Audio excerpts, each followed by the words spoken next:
Hi friends, Sharada YouTube ఛానల్కి స్వాగతం సుస్వాగతం. ఈరోజు నేను మీకు తుమ్మి చెట్టు చూపిస్తున్నానండి. తుమ్మి పువ్వులు కేవలం మనకి కాళహస్తిలో మాత్రమే తుమ్మి పువ్వులు మనకి కనిపిస్తుంటాయి. అక్కడ ఒక్కటే, ఇంకా ఎక్కడా కూడా మనకి తుమ్మి చెట్టు అంటే ఇలా ఉంటుంది చూసారా. అండ్ దీని ఫ్లవర్ చూసారా, ఇది కూడా తుమ్మి. దగ్గర బోర్డులో ఇది అదిగో చూసారా, ఇలా పూస్తుంది. అలాగా శివలింగంలా ఉంటుంది ఆ పువ్వు కూడాను. చూసారా, తుమ్మి పువ్వు ఛాయ, తుమ్మి పువ్వు మీద తొట్టెంపు గుడి ఛాయ, శ్రీ సూర్యనారాయణ అంటారు చూడండి. అలాగా తుమ్మి చెట్టు అంటే ఇలా ఉంటుంది. ఓకేనా, చూసారా.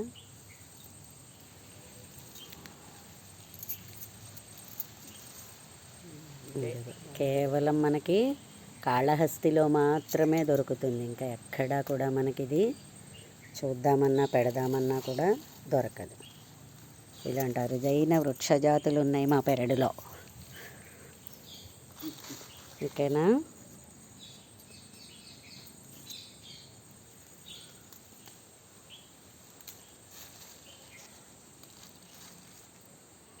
తులసి వనం చూసారా ఎలా ఉందోను, ఇల్లంతాను గ్రీనరీగా చూసారా. ఇది జూకా మందార చెట్టు అంటారు. ఈ పువ్వు కూడా మనకి జూకాలా ఉంటుంది. అన్ని పువ్వులు పైకి విడుస్తాయి, ఈ పువ్వు కిందకి విడుస్తుంది చూడండి. అదిగో చూసారా, జూకా మందార అంటారు దీన్ని. ఇలాగా కిందకి విడుస్తుంది. ప్రతి మందార పువ్వు ఏదైనా కూడా పైకి విడుస్తాయి. ఈ మొక్క మాత్రం జూకా మందార అంటారు. జూకా పువ్వులాగా జూకాలు మనం కిందకి వేలాడి తీసుకుంటాం చూడండి, జూకాలు. సో ఈ పువ్వు కూడా అలాగా కిందకే విడుస్తుంది. చూసారా, జూకా మందార ఇలా కలర్ఫుల్గా ఎంత బాగుందోనో. ఇది కూడా మా పెరట్లోనే ఉంది, అరుదైన మొక్క. ఈ మందార కూడా అందరిళ్లలోనూ అంత గమ్ముని ఉండదు. ఓకేనా, మొక్క కూడా చూసారా ఎలా ఉందోనో. చూసారా, ఇలాగా కిందకి వేలాడుతుంది. కిందకి వేలాడి అప్పుడు మొగ్గలు వస్తాయి అన్నమాట దీనికి.